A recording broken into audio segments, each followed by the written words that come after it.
Salut à tous, ici Michael, j'espère que vous allez bien. On se retrouve aujourd'hui pour une nouvelle vidéo consacrée au logiciel Blender. Nous sommes toujours dans la formation, toujours dans la partie texturing, et j'adapte un tout petit peu le programme parce qu'il y a beaucoup de questions qui ont été posées sur la vidéo précédente qui traitait du color ramp, avec des personnes qui me disaient je comprends pas, le color ramp ça a l'air cool, mais moi généralement j'utilise le map range, qui est un autre node de traitement présent dans Blender.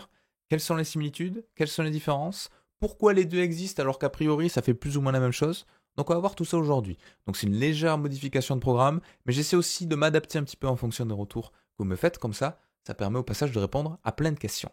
Donc, j'ai juste créé une petite sphère, je vais aller en haut à droite dans mon shader editor, je vais cliquer également sur Material Preview Mode pour avoir un aperçu du matériel dans ma viewport, et je vais cliquer sur New. Petite particularité aujourd'hui, comme ça d'une pierre deux coups, ça me permet d'introduire également une nouvelle notion. On ne va pas importer une image texture classique de base comme on faisait jusqu'à présent, mais on va utiliser une texture procédurale. Alors le nom procédural, on l'entend un petit peu à tout va. Généralement, quand on parle de texture procédurale, que ce soit dans Blender ou dans un autre logiciel de 3D, c'est un algorithme tout simplement qui va générer une texture en fonction de paramètres bien spécifiques. Une image, vous savez que c'est beaucoup plus simple à comprendre qu'un texte, donc je vais faire un Shift A, vous allez très vite comprendre. Je vais aller dans Texture, et ici, généralement on utilise le Image Texture. Nous, on va cliquer par exemple sur le Noise Texture, qui est une image procédurale. Donc là, vous voyez, il ne me demande pas d'importer une texture venant de l'extérieur sur mon ordinateur que j'ai pu télécharger sur un logiciel, généré sur un logiciel ou télécharger sur Internet. Là, si je fais un CTRL-SHIFT-clic gauche, il m'affiche bien dans ma viewport une sorte de texture. Un noise, c'est quoi? C'est une sorte de bruit qui est généré du coup procéduralement en suivant un algorithme. Le noise est relativement répandu, vous en avez dans Photoshop, vous en avez dans Blender, vous en avez dans Unreal Engine, dans tout logiciel qui possède un moteur de rendu ou un logiciel génératif d'image, vous avez systématiquement le noise. Il y a plein d'algorithmes de noise différents. Ils ne sont pas forcément similaires entre les logiciels, c'est pour ça qu'on ne peut pas exporter un noise d'un logiciel à l'autre. Le procédural, c'est un sujet qui est assez complexe, qui est assez poussé, il y a plein de choses à voir dessus, donc on fera vraiment des vidéos spécifiques traitant sur le sujet très prochainement, ne vous inquiétez pas. Aujourd'hui, c'est juste une mini introduction. Donc nous, on va juste changer l'échelle ici, on va mettre par exemple 7. Vous remarquez qu'en temps réel, on va pouvoir changer un petit peu la valeur de mon noise. Donc je vais mettre 7 ou 6, ça n'a pas trop d'importance. C'est juste pour vous dire qu'il y a des paramétrages présents sur le noise pour définir des qualités, des méthodes de projection, des échelles de génération de l'algorithme, tout ça, tout ça. Donc nous, on va rajouter un premier node qu'on appelle ColorRamp, qu'on a déjà vu dans la vidéo précédente. Donc si jamais ça ne vous parle pas, je vous conseille de vous y référer. Elle est présente sur la chaîne juste avant celle-ci. Ça permet un petit peu de se remettre dans le bain. Je vais vous rappeler très rapidement à quoi ça sert. Le ColorRamp, c'est un traitement de la donnée qui permet de modifier un petit peu les valeurs suivant un facteur de minimum, de maximum et de valeur. Le facteur minimum, il est ici. Donc je peux le décaler. Vous allez voir que petit à petit, mes anciennes valeurs qui avaient, donc là par exemple entre 0 et 0,5, elles vont être converties, elles vont être un petit peu bridées, clampées pour hériter de la nouvelle valeur qui est forcée ici. Donc une valeur de 0. C'est pour ça que j'ai mon objet qui devient de plus en plus noir, vous voyez, progressivement. J'ai exactement la même chose dans l'autre sens pour avoir des valeurs grises qui vont se transformer en valeurs blanches petit à petit. Voilà. Et je vais pouvoir obtenir ainsi des choses très contrastées qui ressemblent à ceci pour remodifier ma texture comme je le souhaite, comme je l'entends. Et également, quand j'ai des valeurs qui sont positionnées de la sorte, je vais pouvoir sélectionner ma poignée et changer la couleur ici. Important, j'insiste sur ça. Changer la couleur soit en noir et blanc, soit directement avec une colorimétrie. Vous allez voir que ça, c'est une des différences majeures entre le color ramp et le fameux map range qu'on va voir juste avant. Donc je vais remettre mes valeurs de base avec plusieurs CTRL Z, hop là, comme ceci. Et je vais rajouter le fameux node que beaucoup de personnes apprécient qui s'appelle map range. Je vais dégager, hop là, le principal BSDF, on n'en a pas besoin. Je vais agrandir un petit peu la taille de ce node pour que vous puissiez bien lire tous les textes qui sont présents ici. Et là, vous voyez que déjà, il y a beaucoup de différences. Il y a beaucoup de différences sur les entrées, sur les sorties. Le color prend une seule entrée. Le map range en a beaucoup plus. Il en a 5. Il y a value, from min, from max, to min, to max. On a également deux sorties sur le color une seule sortie sur le map range. Donc là aussi, grosse différence. Mais la plus grosse différence de ces deux nodes, c'est le type de données qui est interprété et qui est retranscrit dans la sortie après le traitement du node. Vous remarquez qu'ici, le color il a une sortie de couleur, de couleur RGB. Donc, rouge, vert, bleu. C'est pour ça que sur les poignées, on va pouvoir donner des valeurs différentes du noir et blanc, alors que le MapRange, lui, il sort une valeur numérique. C'est pour ça que la pastille est grise ici. Donc ça, c'est la grosse différence. C'est que le MapRange, il reçoit une valeur en noir et blanc et il ressort une valeur en noir et blanc. Vous n'allez jamais pouvoir coloriser quelque chose avec le MapRange. Maintenant, qu'est-ce qui se passe si je prends mon facteur, que je mets sur la value et que j'affiche avec CTRL-SHIFT, clic gauche, le result juste ici sur ma surface? Mais normalement, on n'a aucune différence quand on passe d'un node à l'autre. Alors ça, souvenez-vous, j'avais insisté dessus. La plupart du temps, quand on rajoute un node dans Blender qui est un traitement spécifique, un traitement qui va sur le papier venir altérer des valeurs, mais par défaut, il ne modifie rien. L'avantage, c'est quoi? C'est qu'en rajoutant un node, vous n'allez pas détruire ce que vous avez fait avant. Non, il conserve le résultat, et ensuite c'est le node, avec des modifications, qui va venir impacter le résultat. Mais imaginez, si vous rajoutez un node qui déjà vient interpréter des modifications et aplatir des modifications sur votre shader, on ne s'en sortirait pas, ce serait beaucoup plus complexe. Donc là, le traitement par défaut de Blender, c'est je rajoute un node, j'ai un traitement qui peut s'effectuer, mais par défaut, je ne te modifie rien, comme ça, tu ajustes au fur et à mesure ce que tu veux. Et là, du coup, vous remarquez, quand je passe d'un node à l'autre, il n'y a aucun changement qui est effectué. Donc on va venir un petit peu modifier toutes ces valeurs-là. Le from min, qu'est-ce que ça pourrait bien être? Vous voyez qu'il y a quand même une notion de min et max présent ici. Là, je vous ai dit, pareil, c'est un petit peu l'équivalent de min et max. Donc si je prends mon from min et que je le décale, alors avec shift enfoncé, pourquoi? Parce que sinon, le décalage, vous voyez, va être beaucoup trop rapide. Donc avec shift, ça permet d'avoir un décalage plus progressif de 0,10 en 0,10, 0,010, 0,01 du coup, en 0,01, alors que de base, c'est 0,1 par 0,1. C'est un petit peu trop rapide comme transition pour vous expliquer ça. Donc si je prends mon from min, shift clic gauche, je laisse enfoncer. Là, vous remarquez pas une similitude avec quelque chose que je vous ai montré juste avant? Eh bien si, en fait ce from min, c'est un petit peu l'équivalent de cette poignée de gauche. Vous voyez, on a un petit peu le même résultat. Et quand je dis un petit peu le même résultat, c'est pas un petit peu, c'est en fait exactement le même. Donc là, si je mets 0,4 par exemple, si je sélectionne ce node-là et que je mets en from min 0,4, normalement maintenant, quand je passe d'un node à l'autre, j'ai exactement le même résultat. Donc là, vous dites peut-être, ok, ça fait la même chose. Ça fait la même chose plus ou moins. Vous allez voir qu'il y a des options présentes dans un node et pas dans l'autre, et inversement. Du coup, le from max, ben, si on suit la logique, ça devrait correspondre à la poignée de gauche. Donc si je prends mon from max et que je l'augmente, c'est un petit peu contre-intuitif. Donc ça, c'est une notion particulière du MapRange parce qu'on peut sortir un petit peu des bornes par défaut présentes dans Blender de 0,1. Mais si je baisse et que je mets par exemple 0,65, alors on va mettre 0,6, comme ça on a des valeurs vraiment brutes, précises. Mais qu'est-ce qui se passe si je prends mon color ramp et que je décale cette poignée-là et que je mets 0,6? Mais j'ai là aussi exactement la même chose. Alors moi, je préfère à chaque fois vous montrer, c'est pour ça que dans la formation, je l'avais amené de cette manière-là, le color ramp. Pourquoi? Parce qu'il est quand même beaucoup plus visuel. Là, on voit directement qu'on a une palette de couleurs et qu'on vient rediriger, recentrer les valeurs, les redécaler éventuellement. C'est, je trouve, beaucoup plus intuitif quand on commence, j'ai du mal un petit peu à parler aujourd'hui, quand on commence à appréhender la 3D et le logiciel Blender. Là, ce sont des valeurs numériques. Du coup, vous allez voir que c'est beaucoup plus puissant parce qu'on n'est pas bridé par le logiciel. Mais en termes de compression, c'est beaucoup plus compliqué. Et maintenant, du coup, le to-min et le to-max, qu'est-ce que c'est?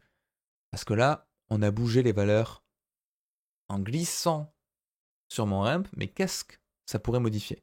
Mais ça va modifier également ce que je vous ai montré tout à l'heure sur la couleur, c'est-à-dire que si je prends le to-min et que je l'augmente un petit peu, je vais dire à Blender, mais la valeur qui avant était de 0, donc la valeur minimale, tu vas me le mettre par exemple à 0,3. Vous voyez que là, les valeurs noires sont devenues grises. Pareil pour le to max. Ce qui était à 1, tu vas le mettre à 0,8. Et ce qui était un blanc pur par défaut va devenir un 0,8 en termes de valeur RGB. Alors je dis RGB, mais c'est pas tout à fait vrai. En termes de valeur de grayscale, parce que là on est vraiment sur une valeur numérique de noir et blanc. Donc là, si je prends mon color juste ici, mon color ramp, et que je l'affiche, et que j'injecte exactement les mêmes valeurs, donc là, la valeur qui était noire sur cette poignée-là, je vais mettre du 0,3, donc avec la value qui est juste là, 0,3. Et là, sur ma poignée blanche, je vais mettre du 0,8. Et vous voyez que ces valeurs-là, ce sont du coup exactement les mêmes. Donc là, j'ai le même résultat. Donc on peut se dire, ça sert à rien d'avoir les deux options, les deux nodes. Mais dans la plupart des temps, effectivement, la réponse est oui. Si je veux juste modifier ma valeur noir et blanc, réajuster le minimum, le maximum, ainsi que leur valeur, il n'y a pas de problème. Par contre, force du color ramp, c'est que là, le gris, je peux par exemple transformer en vert si j'ai envie. Et voilà ce que ça donnerait. Alors que dans le map range, je suis foutu. J'ai pas de notion de RGB directement présente ici. Par contre, une grosse force du map range, c'est que je peux sortir des bornes. Et du coup, ça va vous permettre d'étaler un petit peu les dégradés, chose que je ne peux pas forcément faire ici sur le color ramp. C'est très rare qu'on l'utilise, c'est dans des cas spécifiques, mais ça peut être utile. Également, le fait qu'il y ait des entrées ici sur le map range, ça veut dire que vous allez pouvoir faire varier votre from min, from max to max, dans les valeurs qui est ici, en fonction d'une texture. Alors que là, c'est vraiment quelque chose qui est brut. Donc c'est vraiment la grosse différence entre les deux. Une autre différence qui est également présente, c'est les notions d'interpolation. L'interpolation, c'est quoi? Si je me remets ici sur les valeurs qu'on avait, donc par exemple 0,3, sans saturation, sans value. Donc là, je vérifie bien, mais normalement, j'ai exactement la même interprétation. Je vais faire exprès de rapprocher un petit peu les poignées. Donc on va mettre du 0,45 et du 0,55. 0,45, 0,55. Je vérifie à chaque fois que j'ai exactement le même résultat. Ce qui va nous intéresser, c'est le type d'interpolation. Par défaut, on est en linéaire. Ça veut dire que Blender va faire une interpolation linéaire, interprétation linéaire entre les poignées pour passer d'une valeur à l'autre, d'une couleur à l'autre. J'ai exactement la même par défaut. Là, j'ai du linéaire et là, j'ai du linéaire. Et vous remarquez que sur la liste, j'ai pas tout à fait les mêmes. Là, j'ai du step linéaire, du smooth step, du smoother step. Et là, j'en ai d'autres. J'ai du is, du cardinal, du b-spline, du constant. Alors, si vous voulez mon avis, par défaut, il faudrait qu'il y ait exactement les mêmes entre les deux nœuds parce que ça prête à confusion. Mais force est de constater que c'est pas le cas actuellement.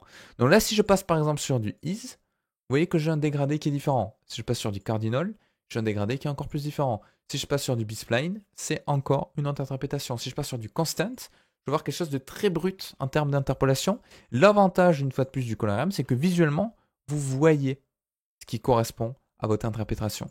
Si là, je passe en linéaire, j'ai bien une interprétation linéaire qui est affichée. Si je passe en constant, vous voyez que là, j'ai bien quelque chose de très brut qui va être affiché sur ma vue 3D et également sur mon color ramp.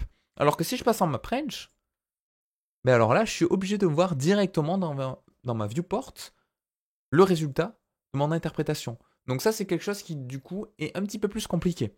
Mais l'avantage, c'est que j'ai d'autres algorithmes qui me sont proposés. Donc j'ai par exemple du step linéaire, et vous allez voir que là, ça fait une sorte de constante, mais avec des steps, donc c'est le nom qui l'indique, hein. Donc avec vraiment un clamping qui va venir s'effectuer. Ça peut être ultra intéressant si vous voulez faire des choses un petit peu cartoon. Pourquoi? Parce qu'au lieu d'avoir un dégradé souple, vous allez avoir des valeurs intermédiaires à chaque fois qui vont être rajoutées. Donc ça, c'est le step linéaire. On a le smooth step également qui est intéressant. On a le smoother step qui va venir encore adoucir les choses et qui se rapproche un tout petit peu de ce qu'on aurait sur du easy ici, mais vous voyez, c'est pas exactement la même chose. Ça se joue pas à grand chose, hein. Vous voyez, visuellement, c'est quasiment pareil. Mais quand on travaille sur des données très poussées, très précises, ça peut avoir son importance. Donc voilà, c'est à peu près tout pour aujourd'hui. C'était vraiment un récap un petit peu très rapide du color ramp et surtout insister sur le fait qu'il y a des grosses similitudes entre le color ramp et le map range.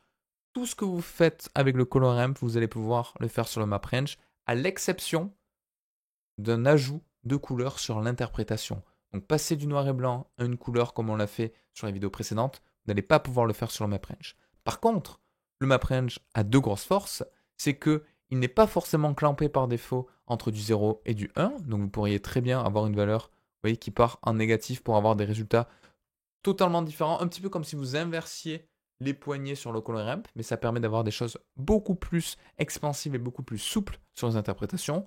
On verra des exemples vraiment pratiques sur dans quel cas de figure on utilise ça. Et également, une des grosses forces, c'est qu'il a en entrée la possibilité d'avoir des textures qui vont venir driver toutes ces valeurs-là. Mais la grosse différence, j'insiste dessus, c'est que là, la sortie, c'est de la color, alors que là, la sortie, c'est du noir et blanc, mais rien ne m'empêche de venir enchaîner. Donc de faire d'abord un map range, et ensuite, pourquoi pas, un color ramp qui va venir.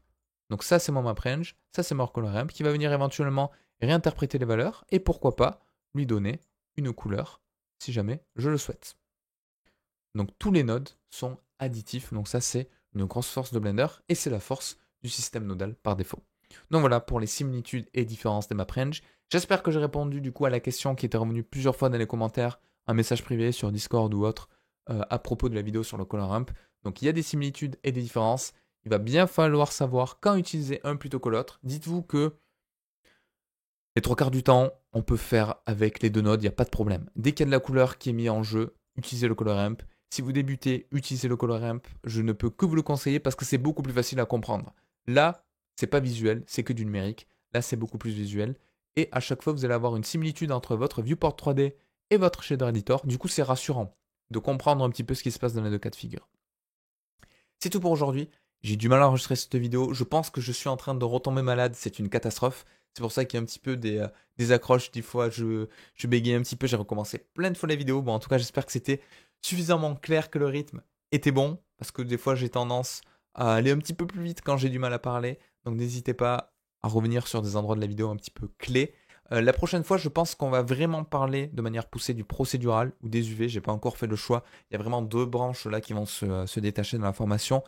Si vous n'avez pas trop compris le procédural, ne vous inquiétez pas, j'insisterai vraiment lors des prochaines vidéos sur qu'est-ce que le procédural. Je pense qu'on va même faire une vidéo qui va vous expliquer toutes les textures procédurales, comment elles sont représentées, quels sont leurs paramètres, dans quel cas de figure généralement on les utilise, comme ça vous ne serez pas perdu quand on va les utiliser pour des exemples pratiques. Et en parlant d'exemples pratiques, on fera des shaders de A à Z en procédural, des métaux, de l'or, des pierres, du bois, plein de trucs comme ça. Vous allez voir que ça va être ultra intéressant. J'espère que ça vous aura plu, cette vidéo, que la suite vous plaira. Et je vous dis à la prochaine.